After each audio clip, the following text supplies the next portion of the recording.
The massive space station orbited the gray planet like a metal moon. Inside its crystal viewing chambers, alien delegates from 12 different worlds gathered to watch what they believed would be the end of humanity. The air buzzed with excited chatter in dozens of languages as creatures with scales, fur, and stranger features took their seats. Ambassador Kim Tae-ho stood alone at the center of the chamber, his black diplomatic uniform looking plain next to the colorful robes and armor of the other delegates. His hands were steady, but sweat beaded on his forehead. He had requested this emergency session of the Galactic Council, knowing it might be his last chance to save his people. Honored delegates, Kim Tae-ho began, his voice echoing in the vast chamber. The Vorthak Empire has declared war on humanity, without cause. They plan to destroy our colonies and our homeworld. I ask for your help. A rumbling laugh came from the reptilian Sarthak delegate. His yellow eyes gleamed with amusement. Help? Your species has been in space for less than 50 years. You have, what, 5 ships? The Vorthak Grand Fleet has 200 warships. This will be over in minutes. Other delegates nodded in agreement. The blue-skinned Zilani representative checked her datapad. According to our records, humans have no advanced weapons technology, no energy shields, no plasma cannons. How do you expect to fight? Kim Tae-ho's jaw tightened. We ask only that you provide safe passage for our civilian ships. Let our families escape before the battle begins. Impossible, declared the insectoid Klaxon delegate, its forearms clicking. Together, the Vorthak have already blockaded your system. Any ship that interferes will be considered hostile. Chancellor Veltar, the ancient leader of the council, raised one clawed hand. His species had been mediating galactic conflicts for thousands of years. The matter is decided. We cannot interfere in legitimate military operations. However, we will observe and record for historical purposes. Kim Tae-ho felt his last hope slip away. Then you will watch the murder of innocent people and, do nothing. We will watch the natural order, the Sarthak delegate hissed. Strong species survive. Weak ones disappear. Your humans expanded too fast, claimed too many worlds. The Vorthak are simply pruning an overgrown tree. The viewing screens around the chamber flickered to life, showing the Kepler system from multiple angles. The human colony of New Busan appeared as a small blue dot orbiting its yellow star. The planet held nearly 2 million colonists, farmers and engineers who had never held a weapon in their lives. Then the Vorthak Grand Fleet appeared at the edge of the system, like a swarm of metal insects. 200 warships of various sizes formed perfect attack formations. Their hulls were black and covered in weapon ports. Each ship looked like it was built for one purpose: destruction. The alien delegates leaned forward in their seats, some pulling out recording devices. This would be a historical moment, the day humanity learned its place in the galaxy. Look at that formation. The Klaxon delegate buzzed with approval. General Yoon Minho knows his business. He will sweep through the system like a cleansing fire. The largest Vorthak ship, a massive dreadnought, moved to the front of the fleet. Its hull was scarred from dozens of battles. General Yoon Minho had conquered 17 star systems with that ship. Today would make 18. Kim Tae-ho stared at the screens, his heart heavy. He thought of his wife and daughter back on Earth. They would be next after the colonies fell. Humanity's brief time among the stars was ending before it had truly begun. The Vorthak fleet began its advance toward New Busan. Their ships moved in perfect synchronization, like a school of predatory fish. Energy readings spiked as they charged their weapons. In the viewing chamber, some delegates began placing bets on how long the humans would last. I give them 5 minutes, laughed the Sarthak delegate. Humans are soft creatures. They will surrender after the first shots. 3 minutes, countered the Zilani representative. Their ships are too small to mount serious weapons. But Kim Tae-ho was not watching the Vorthak fleet anymore. His eyes were fixed on another part of the display, where something moved in, the shadow of New Busan's largest moon. It was too far away to see clearly, but he knew what it was. The indomitable spirit was waiting. Captain Lee Do-hyun had volunteered for this mission, knowing it was likely suicide. His ship was the newest in Earth's small fleet, but even the best human technology seemed primitive compared to what other species possessed. Yet here he was, preparing to face 200 enemy warships with a crew of just 43 people. The alien delegates had not noticed the human ship yet. They were too busy discussing how quickly the slaughter would end. Chancellor Veltar called for silence as the Vorthak fleet reached the halfway point to New Busan. "We are witnessing a significant moment in galactic history," the ancient leader announced. "Let the record show that on this date the human expansion into space came to its natural conclusion." Kim Tae-ho wanted to scream, to rage against the casual cruelty of these beings who called themselves civilized. Instead, he stood quietly and watched the screens. If his people were going to die today, at least someone would witness their final stand. The Vorthak ships were accelerating now, their weapons glowing with deadly energy. General Yoon Minho's voice crackled over the communication channels, speaking in the harsh Vorthak language. The translation appeared on the alien delegates' screens. "Today we cleanse the galaxy of another inferior species. Let their destruction serve as a warning to others who would challenge the strong." But then something happened that none of the observers expected. A new contact appeared on their sensors, emerging from behind the moon like a ghost materializing in space. The human warship Indomitable Spirit took position directly between the Vorthak fleet and New Busan. The alien delegates stared in shock. The Sarthak delegates' yellow eyes widened. "What is that fool doing, one ship against our entire fleet?" Kim Tae-ho felt a surge of pride mixed with heartbreak. Captain Lee Do-yun was buying time for the colonists to evacuate, throwing his life away in a gesture that would be forgotten as soon as the shooting stopped. On the viewing screens, the human ship looked impossibly small next to the approaching Vorthak dreadnought. It was like watching a mouse challenge a pack of wolves. The alien delegates began recording more eagerly, sensing they were about to witness something memorable. The Indomitable Spirit began broadcasting on all frequencies. Captain Lee Do-hyun's calm voice filled the viewing chamber. "This is Captain Lee of the Terran vessel Indomitable Spirit. You have entered human-protected space. Turn back now." The alien delegates burst into laughter. Even Chancellor Veltar's ancient features cracked into something resembling a smile. The audacity of the humans was almost admirable in its stupidity. General Yoon Minho's reply came quickly, dripping with contempt. "Human vessel, you are outnumbered 200 to 1. Surrender now and we will make your death quick." But Captain Lee Do-yun's response surprised everyone in the viewing chamber. His voice remained perfectly calm without a trace of fear. "General Yoon, you are outnumbered. This is your final warning." The Vorthak commander's laughter echoed across space.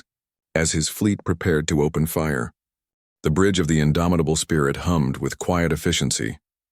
Captain Lee Do-hyun sat in his command chair, watching the massive Vorthak fleet approach on the main screen. His uniform was crisp and clean, as if he were heading to a routine patrol rather than facing impossible odds. "Captain, I'm reading 200 enemy contacts," reported Commander Na Ji-won from the tactical station. Her voice was steady, despite the overwhelming numbers they faced. "They're forming attack formation, Alpha 7. Standard Vorthak battle doctrine." "Thank you, Commander," Lee Do-hyun replied calmly. "Chief Engineer status report." Chief Engineer Oh Seung-min's hands danced over his control panel.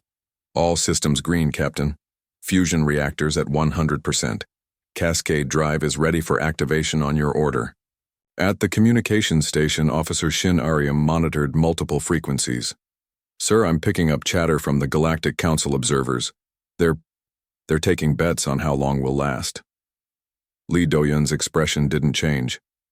"Let them watch. They might learn something today. Open a channel to the Vorthak fleet." The main screen shifted to show General Yoon Minho on the bridge of his dreadnought. The reptilian commander's scales were dark green with yellow markings. That indicated his high rank. His eyes glowed with predatory hunger. "Human captain," Yoon Minho hissed, "your species amuses me. Do you truly believe one small ship can stand against the might of the Vorthak Empire?" "I believe in my crew," Lee Do-hyun answered simply.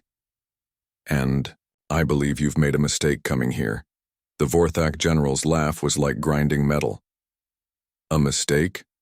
I have conquered 17 systems. I have destroyed fleets 10 times your size. What can one human ship do against 200 Vorthak warships? In the Galactic Council viewing chamber, the alien delegates watched this exchange with growing excitement. The Sarthak representative rubbed his clawed hands together. This is better than I hoped. The human actually thinks he can win. Ambassador Kim Tae-ho stood rigid, his hands clenched into fists. He knew Captain Lee Do-hyun was a good man, one of Earth's finest officers. Watching him face certain death was agony. Back on the indomitable Spirit, Dr. Choi Ji-ho looked up from his science station. Captain, I'm detecting energy buildup in their forward weapons arrays. They're preparing to fire. Understood, Doctor. All hands prepare for combat. This is not a drill. Lee Do-hyun's voice echoed through the ship's corridors. Lieutenant Commander Kang Soo-young, bring the Cascade Drive online. At her station near the rear of the bridge, Kang Soo-young's fingers flew over controls that most galactic species had never seen before. Strange symbols appeared on her screen. Mathematical equations that dealt with space and time in ways that would puzzle alien scientists. Cascade Drive is active, Captain, she reported. We can initiate on your command. The Vorthak fleet was now close enough that individual ships could be seen clearly on the display. Each vessel bristled with weapons, plasma cannons, particle beams, and missile launchers all aimed at the single human ship. General Yoon Min-ho raised his clawed hand to give the order to fire. But something strange was happening to the indomitable Spirit. The alien observers leaned forward in their seats as they watched the human ship's hull begin to change. Panels slid aside to reveal weapon ports that hadn't been there moments before. The ship's sleek exterior transformed into something that looked far more dangerous. What is happening? Demanded the Zilani delegate. How are they reconfiguring their ship during combat? Chancellor Veltar's ancient eyes narrowed. I have never seen technology like this. The hull appears to be adaptive. On the human ship's bridge, Major Bae Min-seok took his position at the pilot's controls. He had trained for this moment his entire career, but no simulation could prepare him for the reality of facing 200 enemy warships. Pilot ready, Captain, he reported, his voice tight with controlled tension. Weapons Officer Lee Yejin status? The young woman at the weapons console checked her readouts one final time. All weapon systems operational, sir. Fusion lances charged. And ready. Drone bays prepared for deployment. General Yoon Min-ho's image flickered on the main screen one last time. You have 10 seconds to surrender, human. After that, I will turn your ship into space dust. Lee Do-hyun looked around his bridge at the faces of his crew. These were the best Earth had to offer. Engineers, soldiers, scientists, and explorers who had volunteered to stand between their people and destruction. Each of them knew they might not see home again. General Yoon, the captain said quietly, you're about to learn why humans don't make good prey. The Vorthak commander's roar of anger was cut short as Lee Do-hyun nodded to his communications officer. Close channel. All stations, battle stations. Let's show them what the indomitable Spirit can do. In the viewing chamber, the alien delegates held their breath. This was it. The moment when human arrogance would meet Vorthak reality. The Sarthak delegate activated his recording device, eager to capture the destruction for his collection of conquered species. But Ambassador Kim Tae-ho was watching something else. On the tactical displays, energy readings from the human ship were spiking beyond anything the observers had ever recorded. Whatever technology Earth had built into that vessel, it was unlike anything else in the galaxy. General Yoon Min-ho gave the order his species had given countless times before. All ships, open fire, destroy the human vessel. 200 Vorthak. Warships unleashed their fury at once. Plasma bolts and particle beams filled space with deadly light. The concentrated firepower was enough to vaporize a small moon. Where the indomitable Spirit had been floating, there should have been nothing but glowing debris. But the human ship wasn't there anymore. In the space of a heartbeat, the indomitable Spirit had moved. Not turned, not accelerated, but simply appeared, in a completely different location several kilometers away. The Vorthak weapons fire struck empty space, while the human vessel sat calmly in its new position, completely unharmed. The alien delegates stared in shock. The Klaxon representatives' forearms clicked frantically. "That's impossible. Ships cannot teleport." "It appears," Chancellor Veltar said slowly, "that human ships can." On the bridge of the Indomitable Spirit, Lieutenant Commander Kang Soo-young smiled at her controls. "Cascade drive functioning perfectly, Captain. We can jump anywhere within the local area." "Excellent work," Lee Do-yun replied. "Now let's return the favor. Weapons Officer Lee, you may fire when ready." The human ship's newly revealed weapon ports glowed with blue-white energy. When the fusion lances fired, they cut through space like swords of light. Each beam struck a different Vorthak vessel with surgical precision. 3 enemy ships exploded in brilliant fireballs, while 2 more went dead in space, their hulls cracked, open like broken eggs. General Yoon Minho stared at his tactical displays in disbelief. 5 of his ships were gone or disabled, and the human vessel was completely unharmed. In 30 years of conquest, nothing like this had ever happened to him. The alien observers sat in stunned silence. What they had expected to be a quick massacre was turning into something else entirely. Something impossible. "How?" whispered the Sarthak delegate. "How are they doing this?" Ambassador Kim Tae-ho straightened his shoulders, feeling hope for the first time since the crisis began. "Because you underestimated us," he said quietly. "You all did." The Vorthak fleet regrouped quickly, their military training taking over despite the shock of losing 5 ships to a single volley. General Yoon Minho barked orders across the communication channels, his voice filled with rage and disbelief. "All ships target the human vessel. Use overlapping fire patterns. It cannot dodge everything." The Indomitable Spirit hung in space like a silver dart, surrounded by an angry swarm of enemy warships. On the bridge, Captain Lee Do-hyun watched the tactical display with calm attention as red dots representing Vorthak vessels closed in from all directions. "Captain, they're trying to box us in," reported Commander Na Ji-won. 15 ships moving to our port side, 20 to starboard. They want to hit us from multiple angles at once." "Let them try," Lee Do-hyun replied. "Major Bay, prepare for evasive maneuvers. Lieutenant Commander Kang, I need 3 cascade jumps in sequence." Kang Soo-young's fingers flew over her controls. "Ready for sequential jumping, Captain. Where do you want to go?" Before Lee Do-hyun could answer, space erupted in light again. This time, 50 Vorthak ships fired at once, their combined weaponry creating a web of destruction that should have been impossible to escape. Plasma bolts, particle beams, and explosive missiles filled the space where the human ship waited. But once again, the Indomitable Spirit simply wasn't there when the weapons arrived. In the first cascade jump, the ship appeared directly above the Vorthak formation. Major Bae Min-suk's piloting skills shined as he kept the ship steady during the instantaneous transition. The sudden change in position would have made most pilots sick, but his training held firm. "Jump complete," Kang Soo-young reported. "Ready for second jump on your order." "Fire," Lee Do-yun commanded. Weapons Officer Lee Yejin had been waiting for this moment. The Indomitable Spirit's fusion lances fired downward into the packed Vorthak formation. From their new position above the enemy fleet, they had perfect targeting solutions. 6 more Vorthak ships exploded in sequence, their hulls unable to withstand the focused energy beams. "Second jump now," the captain ordered. The human ship vanished again, reappearing on the far side of the enemy formation. This time, they released something the alien observers had never seen before. Thousands of small objects poured from hidden bays along the ship's hull, spreading out like a metallic cloud. In the Galactic Council viewing chamber, the delegates watched in growing amazement. The Zelani representative checked her scanners 3 times before speaking. Those appeared to be autonomous combat drones, but the energy signatures, they're learning and adapting in real time. Squadron leader Han Jaemin coordinated the drone, swarms from his position on the Indomitable Spirit's bridge. Each drone was no larger than a fighter craft, but they moved with perfect coordination.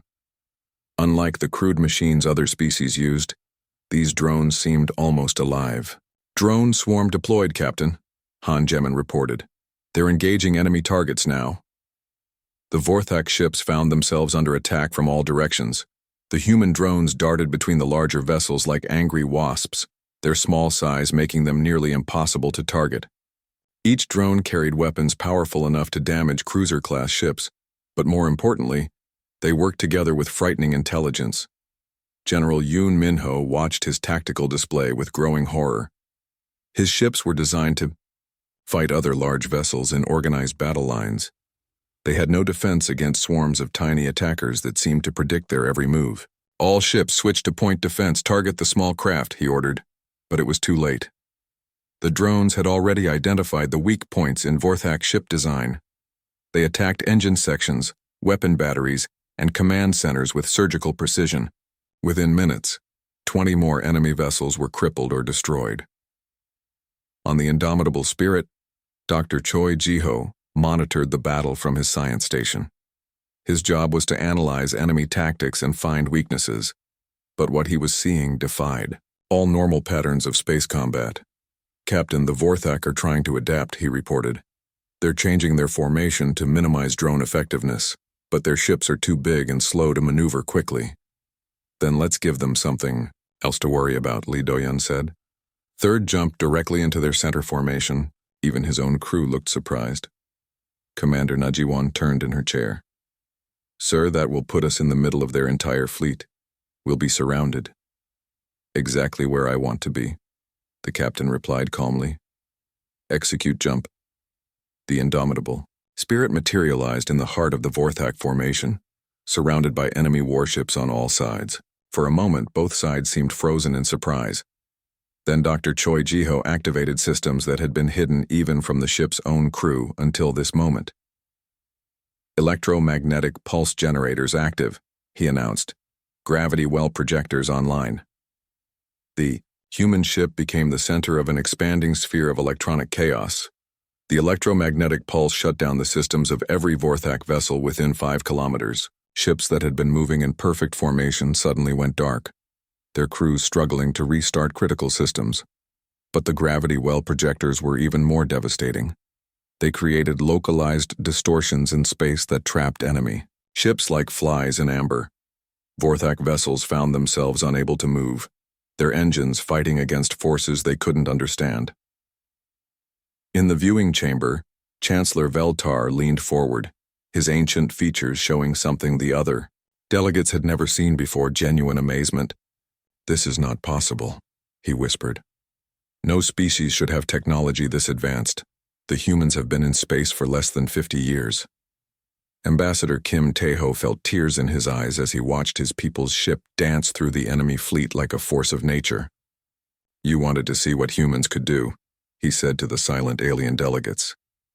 Now you know. The battle was turning into a rout. Half the Vorthak fleet was disabled or destroyed, and the rest were in complete disarray. General Yoon Minho's flagship was trapped in one of the gravity wells, its massive bulk helpless against the human technology. But what shocked the galactic observers most was not the advanced weapons or impossible maneuvers. It was the way the human crew worked together. While other species might panic under such pressure, the 43 people aboard the indomitable Spirit functioned like parts of a single organism. Communications Officer Shin Aryam relayed tactical data with machine-like precision. Chief Engineer Oh Sung-min kept all systems running at levels that should have been impossible. Chief Medical Officer Park Ji-won tended to the minor injuries caused by the violent maneuvers, never missing a beat even as the ship twisted through. Space Intelligence Officer Kwon Dong-hyun provided real-time analysis of enemy formations, allowing the human ship to predict Vorthak tactics before they could be implemented. Every crew member contributed to a level of coordination that the watching aliens had never witnessed. How are they doing this? The Klaxon delegate buzzed in confusion. No crew should be able to coordinate this perfectly during combat. The answer was something the galactic community would struggle to understand. Humans didn't just fight with superior technology. They fought with something more dangerous: the ability to adapt, learn, and work together under impossible pressure. The indomitable Spirit completed another cascade jump. appearing behind the remaining Vorthak ships. By now, even General Yoon Minho knew the battle was lost. His magnificent fleet, which had conquered star systems, was being systematically dismantled by a single human vessel. Captain Lee Do-yoon's voice filled the communication channels one more time, calm and professional despite the chaos around him. General Yoon Minho, you have lost 60% of your fleet. I am offering you one final chance to surrender. Order your remaining ships to stand down, and we will provide medical assistance to your wounded. The Vorthak commander stared at his displays, watching his proud warships floating dead in space. In 30 years of conquest, he had never faced an enemy like this. The humans fought with a combination of advanced technology and tactical brilliance that defied everything he thought he knew about warfare. For the first time in his military career, General Yoon Minho considered the possibility that he might not win. General Yoon Minho's pride warred with his survival instincts as he stared at the tactical display. More than half his fleet was gone, destroyed, or disabled by a single human ship. The remaining Vorthak vessels hung in space like wounded animals, their formations broken and their commanders confused. General, his communications officer hissed urgently. The human captain is waiting for your response. The reptilian commander's claws scraped against his command chair. In 3 decades of conquest, he had never retreated from battle. The Vorthak Empire had built its reputation on overwhelming force and the fear it created in other species. To surrender now would destroy everything he had worked to build. All ships, he snarled into the communication system, ignore the human offer, reform battle lines and prepare for final assault. We will not be defeated by these soft mammals. The remaining Vorthak warships, nearly 80 vessels still capable of fighting, began to regroup despite their losses. Their crews were shaken but still loyal, and they responded to their general's commands with military precision. On the bridge of the Indomitable Spirit, Captain Lee Do-hyun watched the enemy reorganization with sad understanding. He had hoped to end the battle without more bloodshed, but some lessons could only be learned the hard way. They're not going to surrender, Commander Najiwon observed, monitoring the enemy formations. The Vorthak would rather die than admit defeat. Then we'll have to teach them a different lesson, Lee Do-hyun replied quietly. He activated the ship's internal communication system. All hands, prepare for final combat phase. We're going to show them something they've never seen before. In the ship's secondary control room, Squadron Leader Han Jae-min brought online systems that had remained hidden throughout the battle. The Indomitable Spirit carried more than just autonomous combat drones. Deep in its hull, construction bays had been manufacturing something during the fight. Captain, fabrication is complete, Han Jae-min reported. We're ready to deploy the hunter-killer units. The alien observers in the Galactic Council chamber watched with growing unease as new objects began emerging from the human ship. These weren't the small drones they had seen before. These were larger, more complex machines that moved with predatory grace. What are those? Demanded the Sarthak delegate, his yellow eyes wide with concern. Dr. Choi Jiho provided the answer from his science station aboard the Indomitable Spirit. Hunter-killer autonomous units, Captain. Each one carries enough firepower to engage a cruiser-class vessel independently. They're also equipped with advanced learning protocols. The hunter-killers spread out through space like mechanical sharks sensing blood in the water. Unlike the earlier drones, these machines were designed for one purpose: to hunt and destroy larger targets with maximum efficiency. But what truly amazed the watching aliens was what happened next. The hunter-killers began to coordinate not just with each other, but with the original drone swarms and the Indomitable Spirit itself. The entire human force moved as one entity, each component supporting the others in ways that defied military doctrine. General Yoon Minho watched this deployment with growing dread. His tactical computers couldn't track all the human machines, and their movement patterns made no sense according to Vorthak military theory. How could so many separate units work together so perfectly? The answer lay in human innovation that the galaxy had never encountered. Each autonomous unit carried artificial intelligence that could learn and adapt in real time. But more importantly, they could share that learning instantly with every other unit in the field. All Vorthak ships attack Formation Delta, the general ordered desperately. Concentrate fire on the human vessel. Ignore the smaller craft. But it was already too late. The hunter-killers had identified their targets and begun their coordinated assault. Unlike the chaotic battles most species fought, this was warfare as art form. Every shot, every movement, every tactical decision worked together to create maximum impact. The human machines didn't just attack randomly. They targeted specific systems on each Vorthak ship. Engines first to prevent escape, then weapons to remove their ability to fight back, then life support to force surrender without unnecessary killing. Intelligence Officer Kwon Dong-yun monitored the battle flow from his station, providing real-time analysis that allowed the autonomous units to adapt faster than their opponents could react. Captain, enemy cohesion is breaking down. They can't coordinate a response to this many independent attack vectors. In the viewing chamber, the alien delegates watched in stunned silence as military doctrine was rewritten before their eyes. The Klaxon representative's forearms clicked frantically as it tried to process what it was seeing. This is not possible, it buzzed. No species can coordinate this many units simultaneously. The communication requirements alone would overwhelm any system. But Ambassador Kim Tae-ho was beginning to understand what made his species special. We don't just communicate, he said quietly. We think together. Every human on that ship, every artificial intelligence, every autonomous unit, they're all part of the same plan. The battle entered its final phase as the remaining Vorthak ships found themselves overwhelmed by an enemy they couldn't comprehend. The hunter-killers moved through their formations like deadly dancers, each strike perfectly timed to support the others. Chief Engineer Oh Seung-min reported from his station. All systems functioning within optimal parameters, Captain. The cascade. Drive is ready for as many jumps as needed. Medical Officer Park Ji-won, Lee Do-yeon called. Prepare for casualty assistance. We'll be offering aid to enemy wounded shortly. The medical officer nodded crisply. Medical team standing by, sir. We're ready to help anyone who needs it. This exchange was broadcast to the Galactic Council observers, who heard something that shocked them more than the advanced weapons or impossible tactics. The humans were preparing to help their enemies even while fighting them. General Yoon Min-ho's flagship shuddered as hunter-killer units disabled its main engines. His bridge erupted in sparks as secondary systems failed under coordinated attack. Around him, his crew worked frantically to keep their ship functional, but they were fighting a losing battle against technology they couldn't understand. General, his communications officer called out, we're receiving surrender offers from 40 of our ships. Their captains want to lay down arms.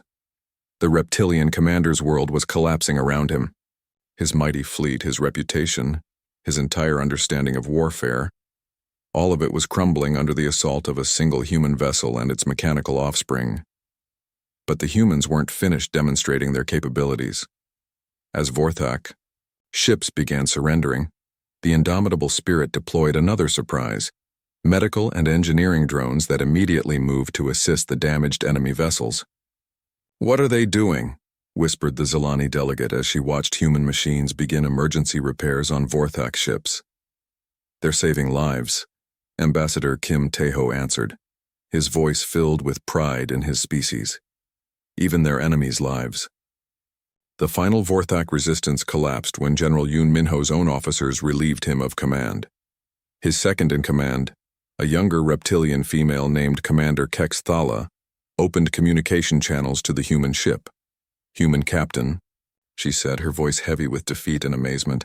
The Vorthak fleet surrenders. We have never faced warriors like you. Captain Lee Do-yeon appeared on the main screen, his expression showing no triumph, only professional competence and unexpected compassion. Commander Thala, we accept your surrender. Medical assistance is already en route to your damaged vessels. We'll also provide repairs sufficient to get your people home safely. In the Galactic Council viewing chamber, 12 different alien species sat in absolute silence. What they had expected to be a quick human extinction had turned into a demonstration of military capability that would reshape galactic politics forever. But more than that, they had witnessed something that challenged their understanding of warfare itself. The humans had won not just with superior technology, but with a combination of innovation, coordination, and moral strength that none of them had ever encountered. Chancellor Veltar spoke for the first time since the battle began, his ancient voice filled with something approaching awe. In 5,000 years of mediating galactic conflicts, I have never seen anything like this. The humans have not just won a battle, they have redefined what victory means. The aftermath of the battle was unlike anything the galactic community had ever witnessed. Where other victorious species might have celebrated their triumph or demanded tribute from the defeated, the humans did something that shocked every observer. They immediately began helping their former enemies. Medical Officer Park Ji-won coordinated teams of human medics who transferred to damaged Vorthak ships. These men and women worked alongside their former targets, treating wounded reptilian soldiers with the same care they would give their own people. Surgical Bay 3 is ready for the Vorthak commander with the spinal injury. Park Ji-won reported to Captain Lee Do-hyun. Our doctors say they can repair the damage completely. Chief Engineer Oh Seung-min supervised repair crews as they worked to restore life support and navigation systems to disabled enemy vessels. Captain, we've got 17 Vorthak ships that need major repairs to make the journey home. It'll take us about 6 hours to get them all spaceworthy. In the Galactic Council viewing chamber, the alien delegates struggled to process what they were seeing. The Sarthak representative stared at his display in confusion. Why are they helping the enemy? They won. They should be taking prisoners and demanding surrender terms. Ambassador Kim Tae-ho turned to face the assembled delegates, his earlier desperation replaced by quiet dignity. Because that's what humans do. We don't fight to destroy our enemies. We fight to protect what we love. On the bridge of the surrendered Vorthak flagship, Commander Kex Thala watched human engineers work alongside her crew to repair damage from the battle. She had never seen anything like it. In Vorthak culture, the victorious took everything from the defeated. Mercy was seen as weakness, but these humans were different. They treated Vorthak wounded with genuine care, shared their technology freely, and asked for nothing in return. It was so foreign to her experience that she could barely understand it. Captain Lee Do-hyun appeared on her bridge accompanied by only 2 guards, a display of trust that would have been suicidal in most galactic cultures. The human officer looked tired but satisfied, like a teacher who had just finished a difficult lesson. Commander Thala, he said respectfully, my medical teams report that all your wounded will recover fully. We've also provided temporary repairs to get your ships home safely. The reptilian officer studied him with golden eyes that held a mixture of confusion and growing respect. Captain Lee, I must ask, why? You defeated us completely. By every law of warfare, you could demand anything you wanted from us. Lee Do-hyun considered her question carefully. Commander, what would that accomplish? Your people attacked us because you thought we were weak. Taking revenge would just prove you right. Instead, we want to show you what strength really looks like. General Yoon Min-ho, who had been stripped of command by his own officers, listened to this exchange from his detention cell.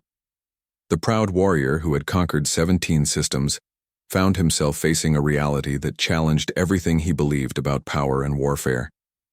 You spare us only to humiliate us, he snarled when Captain Lee visited him personally. This mercy is just another form of conquest. The human captain shook his head sadly. General, if you choose to see it that way, then you've learned nothing. From today's battle, we're not trying to humiliate anyone. We're trying to show you there's a better way. Back in the council chamber, the implications of the human victory were beginning to sink in. 12 different alien species had watched their understanding of galactic politics change forever. The humans hadn't just won a battle, they had demonstrated a completely different approach to power. Chancellor Veltar called for order as the delegates began talking excitedly among themselves. The council recognizes Ambassador Kim Tae-ho of Earth. Kim Tae-ho stepped forward, no longer the desperate supplicant who had begged for help hours earlier. Now he represented a species that had proven itself capable of defending not just their own interests, but the principles they believed in. Honored delegates, he began. Today you witnessed what happens when humanity is threatened, but you also saw what we choose to do with victory. We don't seek to conquer or dominate. We want to protect and build. The Klaxon delegate's forearms clicked nervously. Ambassador, your species has demonstrated military capabilities beyond anything in our databases. What are your intentions regarding galactic expansion? Our intentions are the same as they've always been, Kim Taeho replied calmly. We want to explore, to learn, and to help where we can. The only thing that's changed is that now you know we can defend ourselves. The Zelani representative consulted her datapad before speaking. Our analysis suggests that human technology is decades ahead of current galactic standards. How is this possible for such a young species? Because we've had to be creative, Kim Taeho answered. When you're starting from behind, you learn to think differently. You find new solutions because the old ones aren't available to you. This statement sent ripples of unease through the assembled delegates. If humanity could develop such advanced technology in just 50 years of spaceflight, what would they be capable of in a century, in 1,000 years? Dr. Choi Ji-ho, working aboard the Indomitable Spirit, provided data that would reshape galactic science. Captain, I'm transmitting detailed scans of Vorthak ship design to their engineering teams. Their hull plating has some interesting properties that could improve our own defensive systems. This casual sharing of military intelligence with former enemies demonstrated something that none of the watching species understood. Humans saw knowledge as something to be shared, not hoarded. Squadron leader Han Jaemin supervised the recovery of autonomous units, many of which had been damaged in the battle. Captain, the hunter-killers performed beyond specifications. The learning algorithms adapted faster than we expected. Make sure that data gets shared with Earth Command, Lee Do-yun ordered, and prepare a full technical report. Other human ships might face similar situations. The casual mention of other human ships sent another wave of concern through the alien observers. How many vessels like the Indomitable Spirit did humanity possess? What other technologies were they developing in secret? As the hours passed, the true scope of human capabilities became clear. They didn't just have superior weapons and defenses. They had created systems that could learn, adapt, and evolve during combat. More importantly, they had demonstrated tactical coordination that suggested a level of unity other species could barely imagine. Intelligence Officer Kwon Dong-hyun provided the final piece of the puzzle as he transmitted battle analysis to the Galactic Council. The key to our success wasn't just technology, he explained to the assembled delegates via communication link. It was the ability to work together seamlessly under pressure. Every human on our ship, every AI system, every autonomous unit, we all functioned as parts of a single organism. This revelation stunned the alien observers. Most galactic species struggled with basic military coordination. The idea that an entire crew could function with perfect unity was almost incomprehensible. Chancellor Veltar rose from his ancient seat, his voice carrying the weight of millennia. The Galactic Council recognizes that today marks a fundamental shift in our understanding of interstellar politics. Humanity has demonstrated capabilities that require reconsideration of their status. One by one, the alien delegates began extending formal recognition to Earth as a major galactic power. Trade agreements, defense pacts, and cultural exchanges were offered by species that had dismissed humanity as primitives just hours earlier. But the most significant moment came when Commander Kex Thala requested permission to address the council. The Vorthak officer, her scales still bearing scorch marks from the battle, spoke with the measured tones of someone who had learned a profound lesson. "Honored delegates," she began, "I have served in the Vorthak military for 20 years. I have participated in the conquest of 4 systems. But today I learned something that will change how my people see the galaxy." She paused, gathering her thoughts. The humans could have destroyed our entire fleet. They had the power to end Vorthak expansion forever. Instead, they chose mercy. They chose to heal rather than harm, to build rather than break. This is not weakness. This is a strength we never imagined possible. The reptilian commander's words carried weight because they came from a warrior culture that respected only power. If the Vorthak could acknowledge human strength, then every other species would have to as well. Captain Lee Do-hyun's final message to the Galactic Council would be remembered for generations. "We didn't come to space to conquer anyone," he said, simply. "We came to explore, to learn, and to find our place among the stars. But if anyone threatens innocent people, human or alien, they'll find that we're very good at protecting what we care about." The indomitable spirit departed the Yar, Kepler system with full honors, escorting the rescued colonists of New Busan to safety. Behind them, Vorthak repair ships worked to restore their damaged fleet, guided by human technical assistance and protected by human guarantees of safe passage. As the human vessel disappeared into hyperspace, the alien delegates sat in stunned contemplation. In a single day, their understanding of galactic politics, military power, and the nature of strength itself had been completely transformed.